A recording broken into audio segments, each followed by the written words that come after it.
नमस्कार, India voice देख रहे हैं आप। मैं हूं आपके साथ रिया डंगवाल और मैं हूं आपके साथ प्रज्ञा मिश्रा। बुलेटिन की शुरुआत करेंगे, लेकिन सबसे पहले बात कर लेते हैं इस वक्त की बड़ी खबर से। सीएम योगी आदित्यनाथ का आज अयोध्या दौरा। 10:40 बजे मिल्कीपुर पहुंचेंगे सीएम योगी आदित्यनाथ। वहीं मिल्कीपुर विधानसभा क्षेत्र में जनसभा को भी संबोधित करेंगे। इसके साथ ही करोड़ों की परियोजनाओं का लोकार्पण और शिलान्यास भी करेंगे सीएम योगी आदित्यनाथ। आपको बता दें, 1000 करोड़ की परियोजनाओं का लोकार्पण और शिलान्यास करेंगे सीएम योगी आदित्यनाथ। तो आज सीएम योगी आदित्यनाथ का अयोध्या दौरा है, जहां वो 10:40 बजे मिल्कीपुर पहुंचेंगे। वहां पे कई हजार करोड़ परियोजनाओं का लोकार्पण और शिलान्यास भी करेंगे। आपको बता दें कि ये दूसरी बार सीएम योगी आदित्यनाथ का अयोध्या दौरा है। इससे पहले वो 5 अगस्त को अयोध्या पहुंचे थे, जहां उन्होंने कई परियोजनाओं का लोकार्पण और शिलान्यास किया था। इसके बाद ही आपको बता दें, आज फिर वो मिल्कीपुर पहुंचेंगे, जहां वो कई हजार करोड़ परियोजनाओं का लोकार्पण और शिलान्यास करेंगे। तो सीएम योगी आदित्यनाथ का आज अयोध्या दौरा है, जहां वो मिल्कीपुर विधानसभा क्षेत्र जाएंगे, जहां वो जनसभा को संबोधित करेंगे। इसके साथ ही करोड़ों की परियोजनाओं का लोकार्पण और शिलान्यास भी करेंगे सीएम योगी आदित्यनाथ। लगभग 1000 करोड़ की परियोजनाओं का लोकार्पण और शिलान्यास करेंगे सीएम योगी आदित्यनाथ। आपको बता दें कि मिल्कीपुर विधानसभा क्षेत्र में जनसभा को भी संबोधित करेंगे। इसके साथ ही अयोध्या वासियों को बड़ी सौगात देंगे सीएम योगी आदित्यनाथ।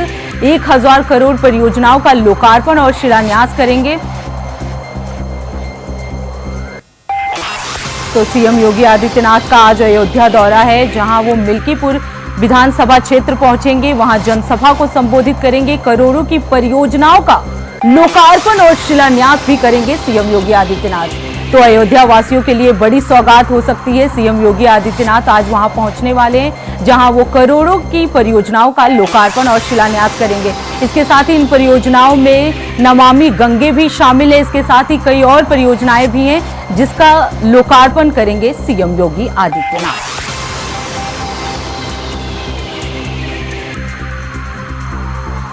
तो सीएम योगी आदित्यनाथ का आज मिल्कीपुर विधानसभा क्षेत्र में दौरा है। वो मिल्की विधानपुर सभा क्षेत्र में जनसभा को संबोधित करेंगे।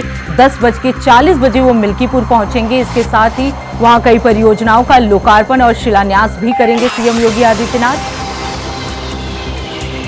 तो अयोध्या वासियों के लिए आज बड़ी सौगात हो सकती है। सीएम योगी आदित्यनाथ आज अयोध्या दौरे पर रहेंगे, जहां वो कई परियोजनाओं का लोकार्पण और शिलान्यास करेंगे।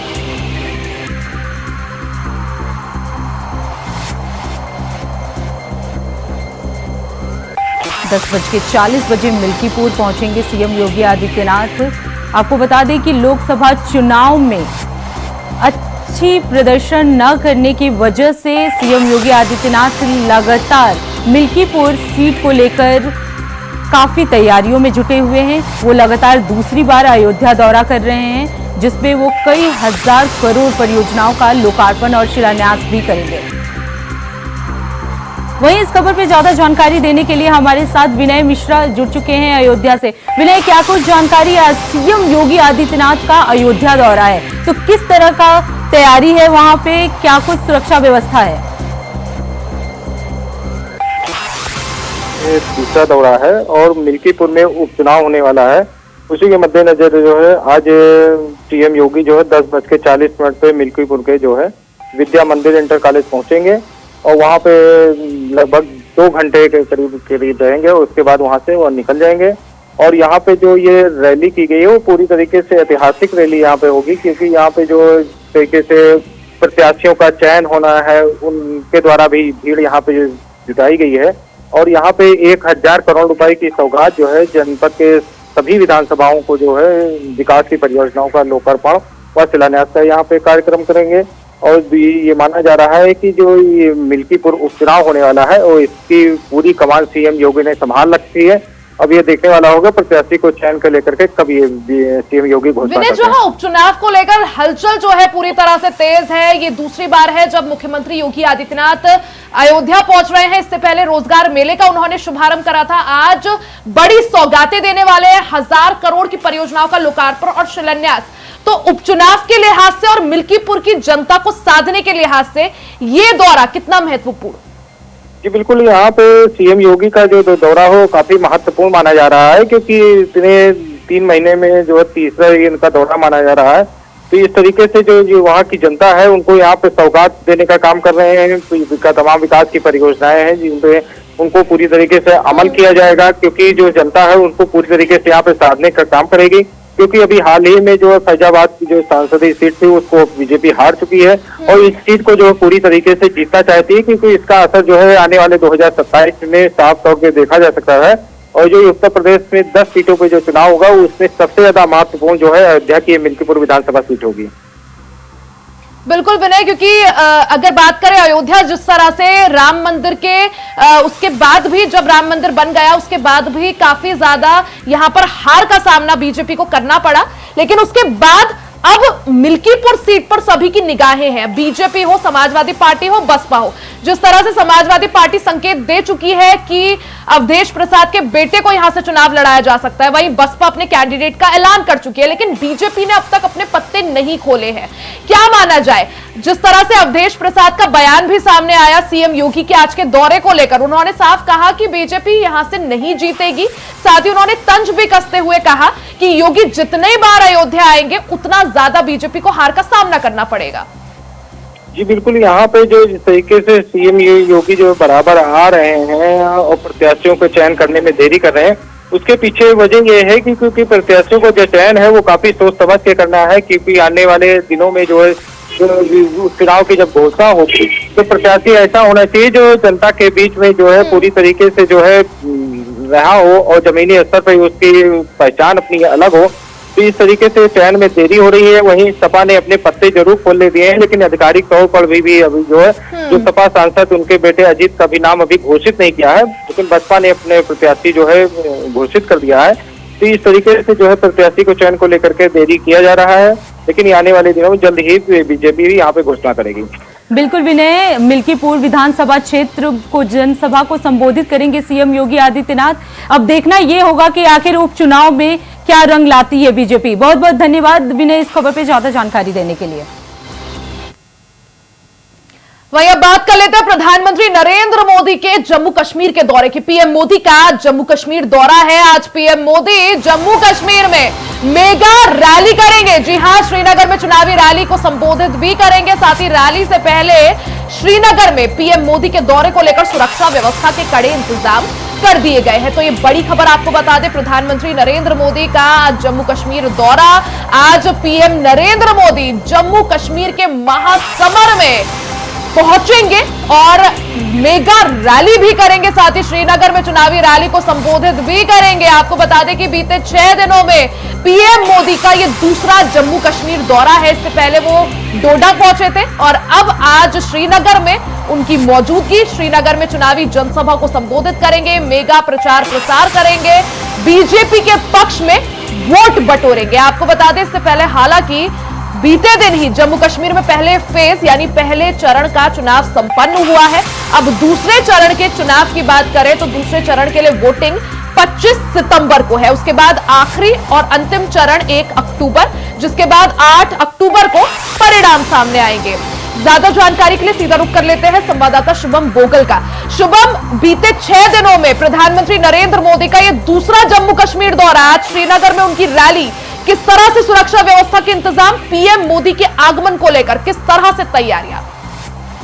देखिए रिया, बिल्कुल आपको बताते चले तो जम्मू कश्मीर में जिस तरीके से चुनावी आगमन हो चुका है और कल जो है वो फर्स्ट फेज पे जो है वो मतदान है। और वही उसी बीच अगर हम बात करें चुनावी दौर में प्रधानमंत्री नरेंद्र मोदी जी का आज दूसरा दौरा है और पहला दौरा जो था वो डोडा में था।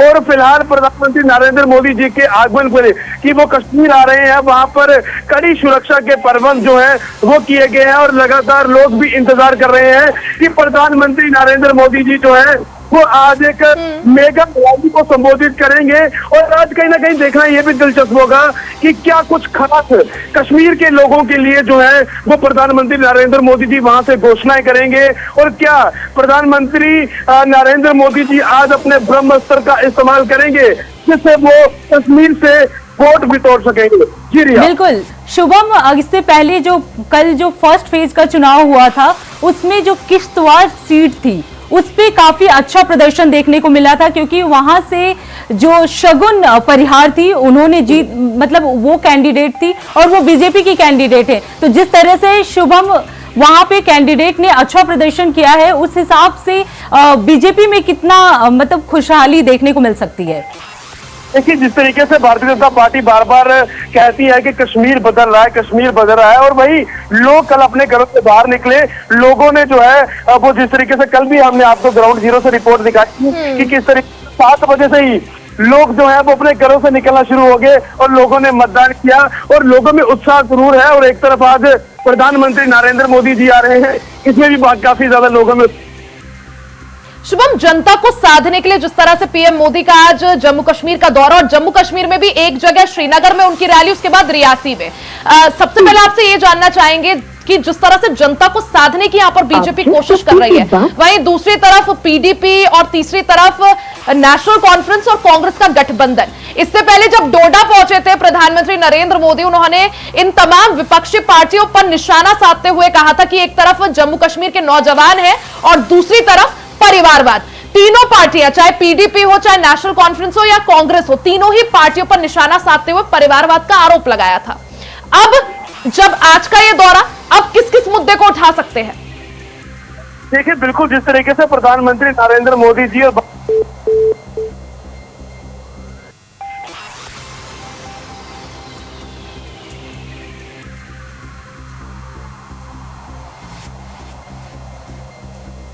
तो प्रधानमंत्री नरेंद्र मोदी का जम्मू कश्मीर दौरा, बीते 6 दिन में ये दूसरा पीएम मोदी का जम्मू कश्मीर दौरा होने वाला है। आज प्रधानमंत्री नरेंद्र मोदी जम्मू कश्मीर के श्रीनगर में मेगा रैली करेंगे, साथ ही इसके बाद रियासी भी जाएंगे। आपको बता दें कि श्रीनगर में चुनावी रैली को पीएम मोदी संबोधित करेंगे। रैली से पहले श्रीनगर में सुरक्षा व्यवस्था के कड़े इंतजाम किए गए हैं। प्रधानमंत्री नरेंद्र मोदी का जम्मू कश्मीर का दौरा है। जम्मू कश्मीर में 3 चरण में चुनाव संपन्न कराए जाने हैं। पहले चरण की वोटिंग हो चुकी है, अब दूसरा चरण 25 सितंबर को उसके लिए मतदान होगा। सीधा रुख कर लेते हैं शुभम बोगल का। शुभम, पीएम मोदी का जम्मू कश्मीर दौरा किस तरह से सरगर्मियां बढ़ा रहा है, क्योंकि अगर जम्मू कश्मीर के रण की बात करें, पहले चरण के लिए वोटिंग हो चुकी है, अब सभी की निगाहें दूसरे चरण और तीसरे और अंतिम चरण पर। पीएम मोदी का जम्मू कश्मीर पहुंचना, और सबसे बड़ा बीजेपी का चेहरा ही पीएम मोदी और अमित शाह दोनों ही लगातार जम्मू कश्मीर के दौरे कर रहे हैं। यहां पर पीडीपी, नेशनल कॉन्फ्रेंस और कांग्रेस के लिए चुनौतीपूर्ण कितनी ज्यादा ये स्थिति? देखिए, प्रधानमंत्री नरेंद्र मोदी जी जो है वो आज एक बड़ी रैली को जो है मेगा रैली को संबोधित करेंगे, पर कहीं ना कहीं पीडीपी, नेशनल कॉन्फ्रेंस और कांग्रेस के लिए ये एक बड़ी चुनौती तो जरूर है। तो फिलहाल देखना ये होगा कि प्रधानमंत्री नरेंद्र मोदी जी का ब्रह्मास्त्र जो है या वो कश्मीर के लोगों के साथ क्या वादा करके जाएंगे, ये फिलहाल देखना होगा। और सभी लोगों की निगाहें जो है वो प्रधानमंत्री नरेंद्र मोदी जी की इस मेगा रैली पर बनी हुई है। और ये भी बताया जा रहा है कि लोगों का वहां पर उस मेगा रैली में लोग वहां पहुंचेंगे और एक बड़ी जनसभा जो है वो प्रधानमंत्री नरेंद्र मोदी जी करेंगे। जी बिल्कुल शुभम, वहां की सुरक्षा व्यवस्था किस तरह की है, क्योंकि मेगा रैली करने वाले हैं पीएम मोदी, तो वहां का प्रशासन किस तरह से तैयार है? देखिए, देश के प्रधानमंत्री नरेंद्र मोदी जी कश्मीर आज एक बड़ी रैली करेंगे और इसी के बीच कुछ दिन पहले जो है वो सुरक्षा जो है वो बिल्कुल कड़ी कर दी गई है और पूरे उस एरिया में जो है वो हमारी सीआरपीएफ, जम्मू कश्मीर पुलिस और पूरे तरीके से जो है उस एरिया में जो है वो सुरक्षा बल जो है वो तैनात है और एक बड़ी मेगा रैली जो है वो वहां पर की जाएगी। यानी प्रधानमंत्री नरेंद्र मोदी के जम्मू कश्मीर पहुंचने के बाद किस तरह से जम्मू कश्मीर का रण बदलता है, क्या कुछ समीकरण बदलते हैं, और पीएम मोदी के लगातार जो दौरे हैं और जो मुद्दे वो उठा रहे हैं, जो निशाना वो साध रहे हैं विपक्ष पर परिवारवाद का, वो कितना फायदेमंद यहां पर साबित होता है, इस पर सभी की निगाहें रहेंगी। शुभम, बहुत बहुत शुक्रिया जानकारी के लिए।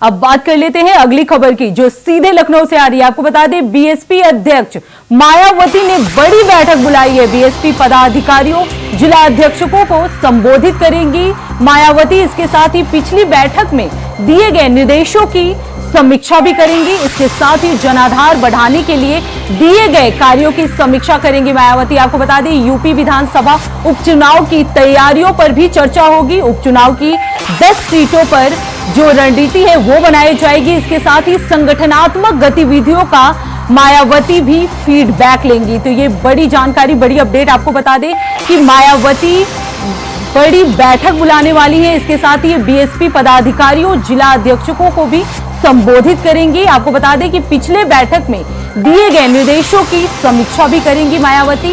इसके साथ ही जनाधार बढ़ाने के लिए दिए गए कार्यों की भी समीक्षा करेंगी। आपको बता दें, यूपी विधानसभा उपचुनाव की तैयारियों को लेकर चर्चा भी की जाएगी। आपको बता दें कि उपचुनाव जो है वो 10 सीटों पर होने वाली है, जिसकी रणनीति भी बनाई जाएगी। इसके साथ ही संगठनात्मक गतिविधियों को भी लेकर चर्चा करेंगी मायावती। तो बीएसपी प्रमुख मायावती आज बड़ी बैठक करने वाली है। इसके साथ ही बीएसपी पदाधिकारियों और जिला अध्यक्षों को भी संबोधित करेंगे। इससे पहले बैठक में कई निर्देश दिए गए थे मायावती की तरफ से, जिसको लेकर उसकी भी समीक्षा करेंगी मायावती। इसके साथ ही अधिकारियों को कई निर्देश भी देंगी। उपचुनाव को लेकर पूरी रणनीति बनाई जाएगी। आपको बता दें कि 10 सीटों पर उपचुनाव होने वाला है। इसके साथ ही संगठनात्मक गतिविधियों का मायावती फीडबैक भी लेंगे। वही इस खबर पे ज्यादा जानकारी देने के लिए हमारे साथ मोहम्मद आसिफ जुड़ चुके हैं। मोहम्मद आसिफ, क्या कुछ जानकारी है? मायावती आज बड़ी बैठक करने वाली है, इसके साथ ही उपचुनाव को लेकर क्या कुछ रणनीति होने वाली है? जी बिल्कुल प्रज्ञा, आज बसपा प्रमुख मायावती अपने आवास पर एक बड़ी बैठक बुलाई है, जिसमें जोनल कोऑर्डिनेटर और प्रदेश के सभी पदाधिकारी शामिल होंगे। और यह बैठक उपचुनाव को लेकर होने वाली है। 11 बजे के बाद यह बैठक शामिल होगी, जिसमें प्रदेश अध्यक्ष समेत कई पदाधिकारी शामिल होंगे। और जिस तरह से लोकसभा चुनाव के बाद बसपा का जनाधार बिल्कुल रसातल पे पहुंच गया है, लोकसभा में 0 सीटों पर पहुंचने वाली बसपा कहीं न कहीं जो है प्रमुख मायावती बेचैन नजर आ रही है। और यही वजह है कि कभी न ताल ठोकने वाली बसपा अब उपचुनाव में भी अपनी रणनीति तैयार कर रही है। और मुख्य उद्देश्य है कि जो उसका काडा वोट है, दलित वोट बैंक है, पिछड़ा वोट बैंक है, उसको किसी न किसी तरीके से समेटा जाए और एक बार फिर से ताकत का एहसास कराया जाए। लेकिन इन सब के बीच जिस तरह से समाजवादी पार्टी बेहद एक्टिव नजर आ रही है और उसे लगातार सफलता भी मिल रही है, चाहे विधानसभा का चुनाव रहा हो या फिर लोकसभा चुनाव, इससे सपा का जोश पूरी तरह से हाई है। और कहीं न कहीं दलित और पिछड़ा वोट बैंक को अपने पाले में जो करने की रणनीति सपा की वह कामयाब दिख रही है। ऐसे में अब बसपा प्रमुख मायावती चाहती है कि जो उनका वोटर है एक बार फिर से बसपा में लौट आए। और जिस तरह से हारी सीटों को लेकर बसपा प्रमुख मायावती लगातार बैठक कर रही है, रिपोर्ट मांग रही है। लेकिन सबसे बड़ा पेश यह है कि कहीं न कहीं आम जनता और जो काडा रोड था उसका विश्वास मायावती की तरफ से हट गया है। और यही वजह है कि बड़ा झटका भी लग रहा है। मोहम्मद आसिफ, क्योंकि जिस तरह से अगर बात करें लोकसभा चुनाव में बीएसपी का प्रदर्शन काफी ज्यादा निराशाजनक रहा, एक भी सीट बीएसपी नहीं जीत पाई, जो कोर वोटर है वो समाजवादी पार्टी की तरफ शिफ्ट हो गया, तो चुनौतियां बहुत है। और देखा जाए तो कभी भी उपचुनाव नहीं लड़ने वाली बहुजन समाज पार्टी अब की बार उपचुनाव लड़ने को भी मजबूर है। ऐसे में कैसे चुनौतियों से पार पाया जाएगा? और सवाल यह भी कि जो कोर वोटर है जो समाजवादी पार्टी की तरफ शिफ्ट हो गया है, उसकी वापसी कैसे कराई जाएगी? देखिए, बसपा से जो बैकफुट पर पहुंच चुकी है, एकदम रसातल की तरफ जा रही है, बसपा एक डूबता हुआ जहाज साबित हो रहा है। इसके पीछे भी कई वजहें मानी जा रही है। पहली वजह यह है कि सिर्फ और सिर्फ सोशल मीडिया के जरिए ही बसपा प्रमुख मायावती आवाज उठाती हैं, वह भी पुरजोर तरीके से नहीं। दूसरा पहलू यह भी है कि कहीं न कहीं जो वोटर है उनको लग गया है कि बसपा प्रमुख मायावती बीजेपी के लिए फाइटिंग करती है। तो सबसे बड़ा जो ड्रॉबैक है बसपा के लिए यह बेहद जो है खतरनाक है। और यही वजह है कि संविधान और आरक्षण को लेकर बसपा का काडा वोट समाजवादी पार्टी की तरफ शिफ्ट कर गया। और यह सब बसपा प्रमुख मायावती जानती हैं, वह लगातार बैठक कर रही है। हालांकि चुनावी धार देने की कोशिश में जुटे आकाश आनंद को लोकसभा चुनाव में बसपा प्रमुख मायावती ने हटा दिया था, उनकी रैलियां रद्द कर दी थी, तो इस पर भी एक बड़ा आरोप लगा था कि आकाश आनंद मेहनत कर रहे हैं, बावजूद इसके उनको हटा दिया गया या कहीं न कहीं बीजेपी को फायदा पहुंचाना चाहती है। ऐसी चर्चाएं लोकसभा चुनाव के दौरान रही, लेकिन अब उपचुनाव होने हैं। उपचुनाव में पहली दफा बसपा प्रमुख मायावती चुनावी ताल ठोक रही है और ऐसे में जिस तरह से चुनावी समीकरण बने हुई है, क्योंकि जनता की नजरों में जो भी मजबूत नेता होता है, प्रत्याशी होता है, उसी को जनता भी वोटिंग करती है। हारने वाले प्रत्याशी की तरफ बिल्कुल देखना होगा कि अब मायावती का ये बैठक कितना महत्वपूर्ण होता है, उपचुनाव में क्या रंग लाता है। बहुत बहुत धन्यवाद आसिफ इस खबर पे ज्यादा जानकारी देने के लिए। बीएसपी पदाधिकारियों को जिला अध्यक्षों को संबोधित करेंगी मायावती। वहीं मायावती ने बिहार की घटना को लेकर पोस्ट किया है। बिहार के नवादा में दलितों के घरों को जलाया गया, काफी घरों को जलाकर राख करके उनका जीवन उजाड़ा गया। इस दौरान उनका जीवन उजाड़ देने की घटना अति दुखद और गंभीर है, ऐसा मायावती ने अपने पोस्ट में लिखा है। सरकार दोषियों के खिलाफ सख्त कानूनी कार्रवाई करे, पीड़ितों को पुनः बसाने के लिए आर्थिक मदद भी करे। तो ये बड़ी खबर आपको बता दें, बिहार के नवादा में काफी सारी झोपड़ियों को जला दिया गया। कुछ अराजक तत्वों ने इस घटना को अंजाम दिया। हालांकि इस मामले में गिरफ्तारियां भी हुई है। वहीं इस मामले को लेकर मायावती ने बिहार की घटना को लेकर पोस्ट किया। बिहार के नवादा में जिस तरह से दलितों के घरों को जलाया गया, मायावती ने प्रमुखता से दलितों की आवाज को उठाते हुए एक्स पर पोस्ट कर लिखा कि काफी घरों को जलाकर राख करके उनका जीवन उजाड़ा गया है। उनका जीवन उजाड़ देने की घटना अति दुखद और गंभीर है। सरकार दोषियों के खिलाफ सख्त कानूनी कार्रवाई करे और पीड़ितों को पुनः बसाने के लिए आर्थिक मदद भी करे।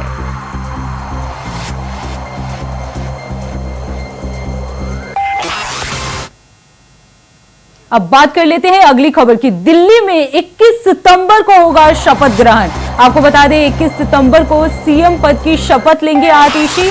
एलजी विनय सक्सेना दिलाएंगे सीएम पद की शपथ। इसके साथ ही दिल्ली विधानसभा सत्र शुरू होने से पहले शपथ ग्रहण किया जाएगा। तो आपको बता दें कि 21 सितंबर को सीएम पद की शपथ लेंगे आतिशी। इससे पहले मंगलवार को उनका नाम ऐलान किया गया था एज अ सीएम। उसी दिन अरविंद केजरीवाल ने सीएम पद से इस्तीफा भी दिया था। तो आपको बता दें कि 21 सितंबर को सीएम पद की शपथ लेंगे आतिशी। एलजी विनय सक्सेना इनको सीएम पद की शपथ दिलाएंगे। इसके साथ ही दिल्ली विधानसभा सत्र शुरू होने से पहले ये शपथ ग्रहण होगा।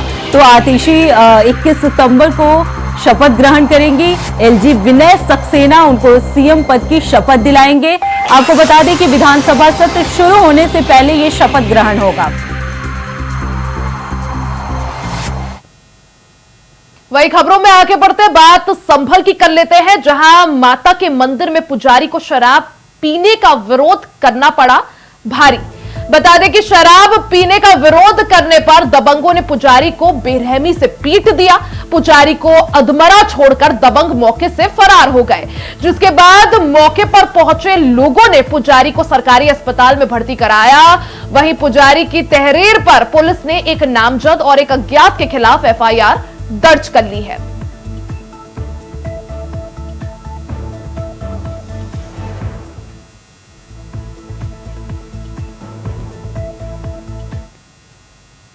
अब बात कर लेते हैं अगली खबर की। खबर बिहार के नवादा से है, जहां महादलित बस्ती में दबंगों ने 80 से अधिक झोपड़ियों में आग लगा दी, जिसके बाद घर में रह रहे लोगों ने भागकर अपनी जान बचाई।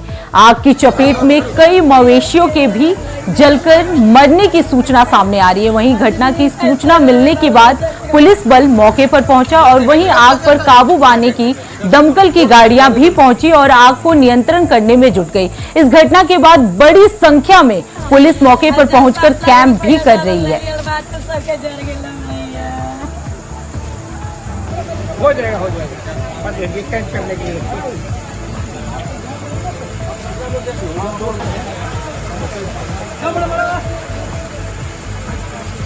घर का बस्ती है। इसी के साथ बुलेटिन में फिलहाल के लिए सिर्फ इतना ही। देश दुनिया की तमाम बड़ी खबरों के लिए देखते रहिए इंडिया वॉइस। तब तक के लिए नमस्कार।